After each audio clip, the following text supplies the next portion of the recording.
Oh my goodness, as one refereeing decision cost Huddersfield Town their place in the Championship. To review the most controversial refereeing decision of the season, we've got a Huddersfield Town fan, Mark, and we're also going to be asking him to look at the out of contract players for Huddersfield Town and thinking about who deserves a new one. But, Mark, good evening. We have to talk about that handball decision first. Have you got it out of your system yet? No, someone reminded me of it today. I'm just like, it was ridiculous. I think what was more ridiculous is it's 5 minutes over the 5 minutes of added time when the handball has been given. The player's facing away from the ball, and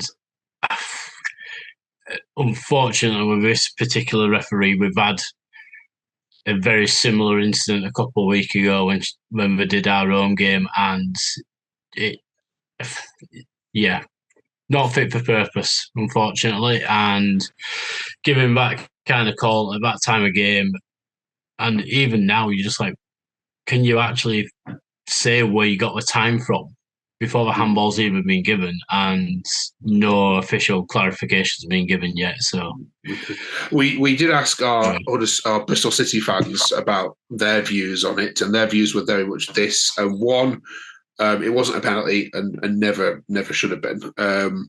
Two, generally the ref had a good game apart from that decision, and three, that the reason the time was added on because of all the throwing around on the floor that Huddersfield Town players did in order to try and stretch out the time. So they felt penalty wasn't deserved, but the extra time was.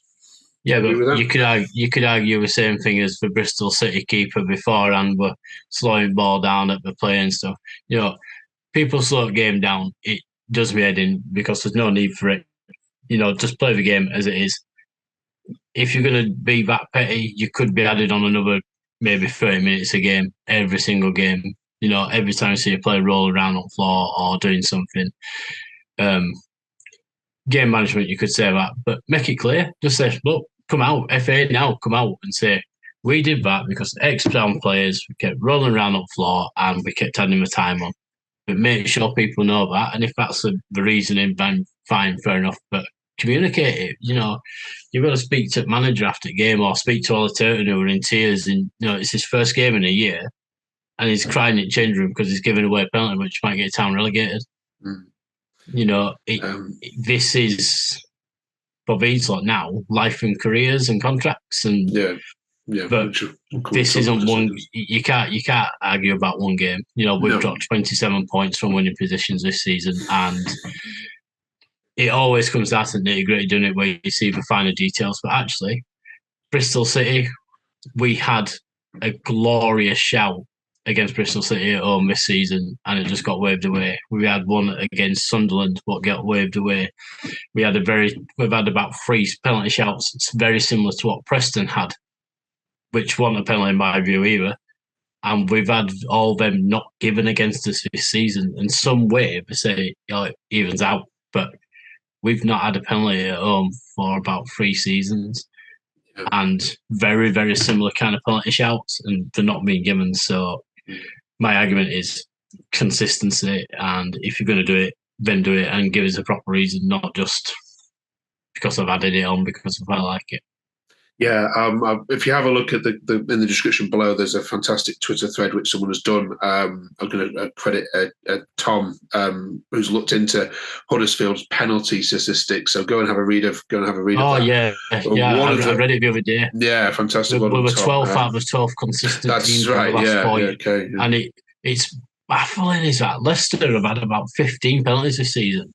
Now, whether it's because we're not getting to the box to get positions and stuff, or we've just been unlucky, fair enough. But, you know, it's an incredible read when you sat there reading it, actually, just like, oh, heck, that's nuts. So, However, I have a good read about it. It's good. The universe has a funny way of doing things. The only side not to give away a penalty yet so far in that same thread was Birmingham City. So, in a week's time, if the universe is to correct itself, there's going to be a penalty in the 90th minute. Birmingham give it away.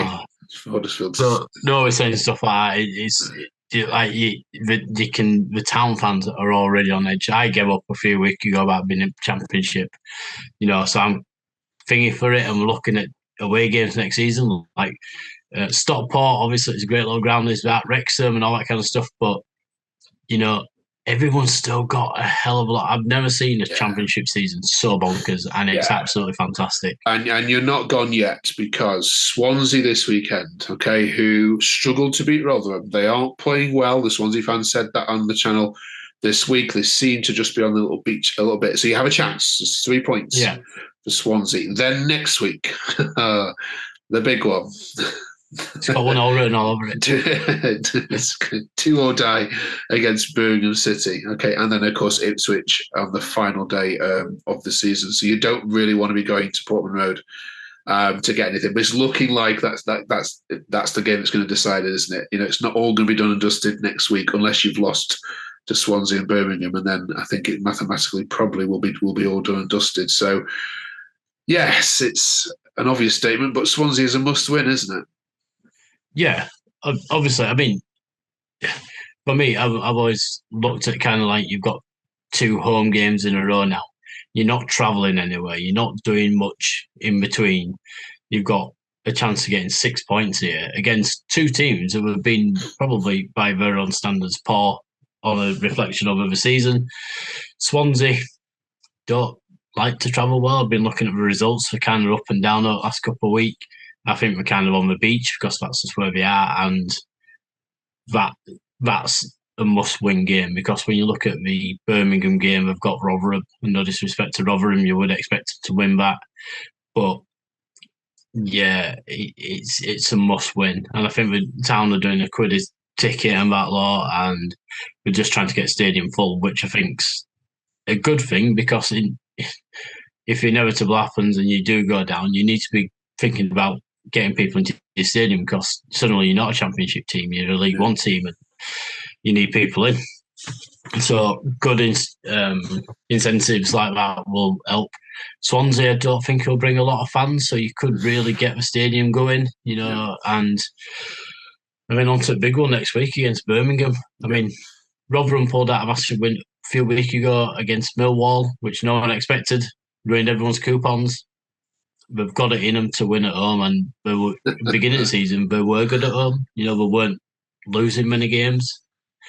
It's just like the back end of the season that they've started losing games once we've been relegated. So you can hope and pray, and even if you both win, then that will drag Stoke closer into it unless they beat Plymouth. So there's all kinds of permutations to go, but it is looking like it's 2 from 4, isn't it? With yourselves, Birmingham, Wednesday, and Stoke. I think the others are probably. I think looking slightly further afield, if we do get 2 decent results, so much pressure will be on Ipswich, and they will be expected to win. And we've played better when a team's expected to win. And it's a really bizarre thing Town do. Against Leeds a few weeks ago, Leeds were expected to come up steamrollers, and we should have won game. So when the pressure's on, and it's on Ipswich, Leeds, and Leicester, but we're all suffering. I just think it's going to sound real daft. I hope Town kind of going with it we've already been relegated, so now we're playing for our lives, because sometimes you see the team who have definitely been relegated suddenly turn up in the Barcelona or something. We're playing really, really well. So I just think you've got 2 home games now, back to back, Saturday afternoons, 3:00, perfect time for any footballer. Go and do it and stuff like that, because if Birmingham lose, the pressure will be all on them next week, and it's going to be absolutely thrilling, and it's terrible to watch, but it's going to be really exciting as well. Thing is, they've been there before, haven't they? They've been here on the last day of the season, needing to win. Harry Redknapp and all that a couple of years ago.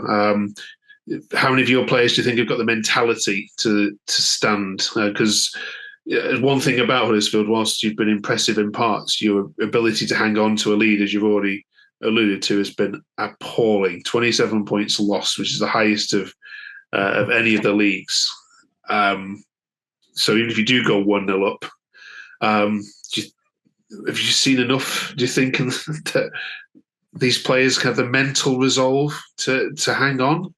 this might sound daft, but I'd rather go 1-0 down because for some reason it makes Town want to attack. It makes Town want to come out.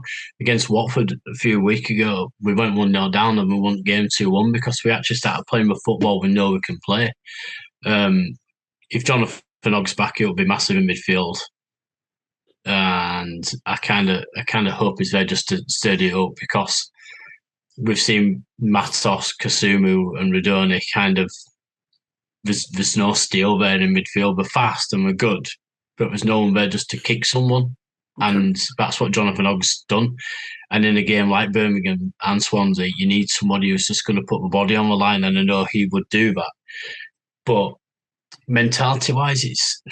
But I think the thing is with Town, we've got loads of old heads and loads of really young kids. You haven't kind of got with somebody who's been there 5 or 6 seasons who's grown with the team and kind of gone through the relegation and stuff. It's either we're all really old who've gone through the whole process and come out the other end, or they're just not old enough and not gone through the real life thing of what relegation might mean. You know, because even Radoni's young, Kasumu's young, Brody Spencer's young, but his right back's young. You know, they're all young players, and I think if you get Oggy on there, you can get Lee's back, Tom Lee's back, and you can get Ellick. Maybe you can have some kind of form to the team. The other thing is, I'd probably not start with Bergzorg. I just don't think Bergzorg's got the mentality to be able to drag a team to win. Not like some other teams where you've got a playmaker like Morgan Whittaker down at Plymouth, who will take it by its scruff of the neck and take shots. I think Bergzorg is a bit too, I don't know, a bit too flairish to understand that actually you've got to score. So you probably start with Daniel Ward, or you start with your 2 strikers on bench, and that were annoying against Bristol weekend.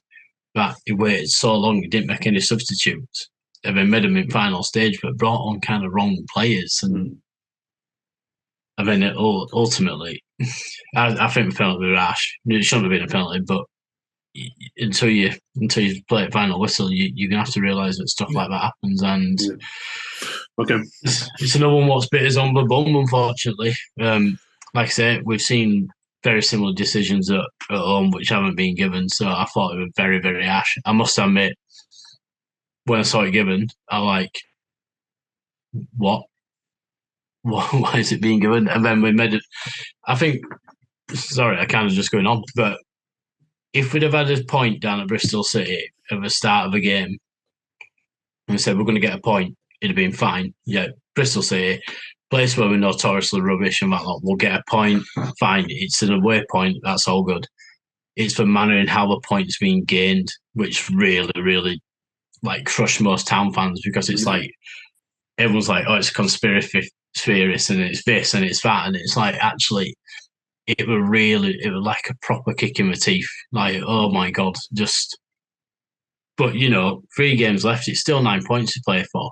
And we've had a bit of stuff going against us. We've had 2 penalties in the last couple of games. We've had 2 red cards in the last couple of games. So pressure's definitely on Town players to show us what we're made of. And then you go and get that fabulous win against Millwall, and it's kind of like, right, what team's going to turn up? Which are you happy to be a League One player next season, or do you want to be playing in Championship? And it's the mentality aspect for me.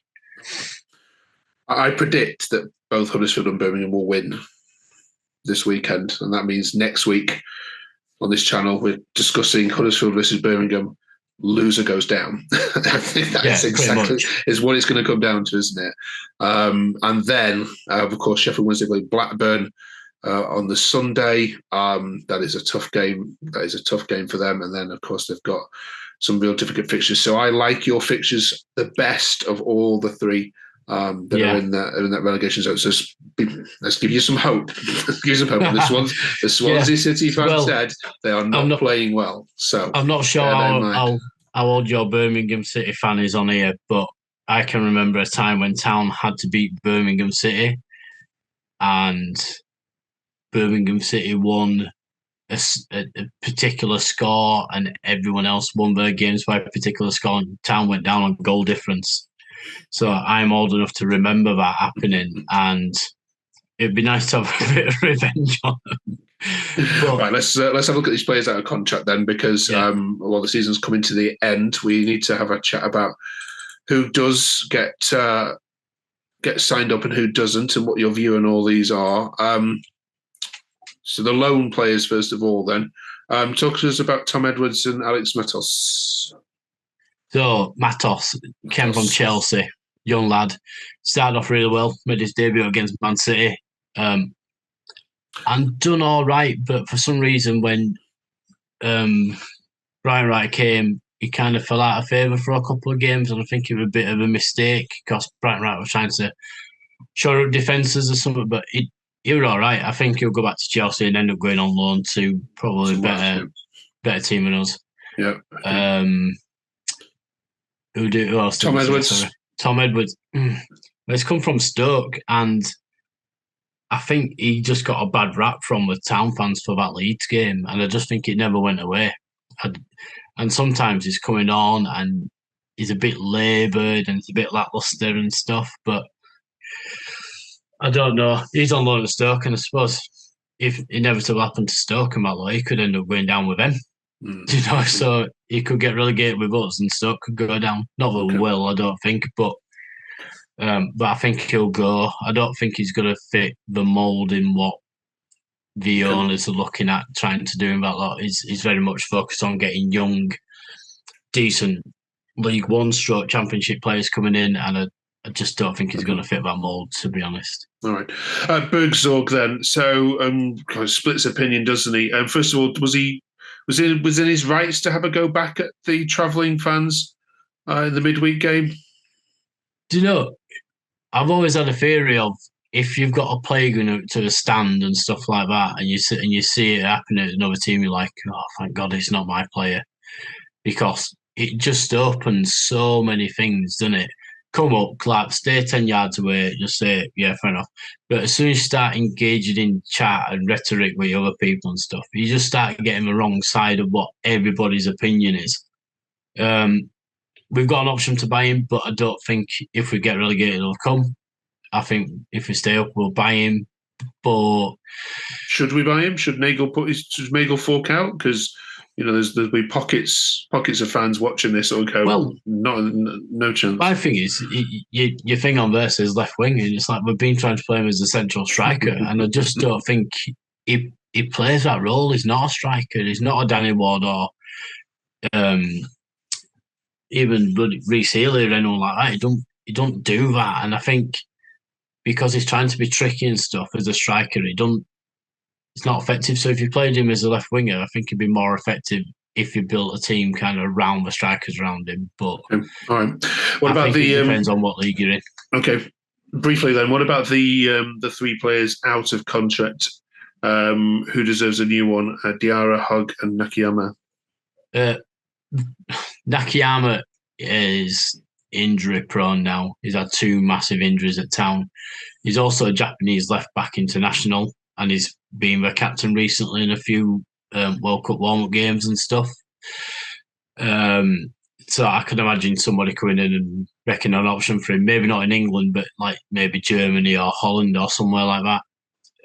If you could keep him, great. But again, it depends on the league. Diarra, I think if you get an option for him to be sold, I think he'll be gone. But then again, he fits the mould of the younger players coming through. But I've seen him for like 2 or 3 seasons now at Town, and he's just not strong enough, really. His final ball's pretty poor for somebody who's meant to be a professional footballer. Okay. And Oggy, obviously, he's been at Town for 10 years now. He's even got his own mural just outside the stadium. He's a club legend in that sense. I think if you get relegated, we keep him. If we don't get relegated, I think he'll go somewhere else, just purely because his decision-making, unfortunately, at championship level is pretty poor now. Everyone's faster than him. He's 35 and he makes 10-yard balls. Seem really difficult to play sometimes. Would you not offer him an extra 1 year? I mean, like you say, at his age, regardless of the league, surely he's the experience he brings. I think so, but going to buy him young, you need that someone down the dressing room. Yeah, don't you, I think he's definitely a final 30 minutes, 20 minutes play rather than playing a full game. Like bring him up if you're shoring up a defence, if you're winning 1-0 or something. And I think Town's main problem is too many managers, too many things going on, and not utilising players properly. And I think that's ultimately going to catch up with him this season. But I'd probably offer him something, but it would be maybe you play half an hour kind of a game, but you look at doing a coaching role once you finally retire from football, and you bring through the younger players and stuff like John Worthington did. Yeah. And I kind of see that's kind of where his kind of career progression will go. No. But okay, yeah, his experience is undeniable, and he's been in Premier League. He was captain in Premier League, and class act. As long as he's fit, keep him. Okay. All right. If you're a Huddersfield Town fan and disagree with anything Mark said there, you know what to do. Please put a comment below. Wow, this season has coming to an end, which I feel like I've ridden this roller coaster with you on this channel for the last 20 odd weeks. 3 managers and an interim, and we're nearly there. So let's get a prediction for this Swansea game off you, shall we? And then we'll wish you good luck. I think it'll be an home win, to be honest. I think Swansea have been about up and down, and I think their main win came about 4 weeks ago against Cardiff. Everything got put into that, and since then we've just been kind of roller coasting up and down, not really setting world on fire. And to at least they scored against Rotherham and we didn't. But I think we'll get a home win this weekend. I think it'll be 2-1. Like I said a few weeks ago, the fact that we're still scoring goals in games means that you're still in a game, aren't you? It's just keeping concentration to win. But yeah, right. I'm going home win. I've got to go home win, and I can't say how else. All right, well, good luck. Please join us on this channel next week. It is probably the biggest game of the season for both Huddersfield and Birmingham City, which we are going to preview on this channel next week. Thank you, Mark. Good luck to all Town fans. Make it a loud one this Saturday against Swansea. It's going to be great. It's going to be so good. I'm looking forward to it. We'll catch you next week for the preview of the 9-pointer. Cheers, Mark. Cheers, mate. Thank you.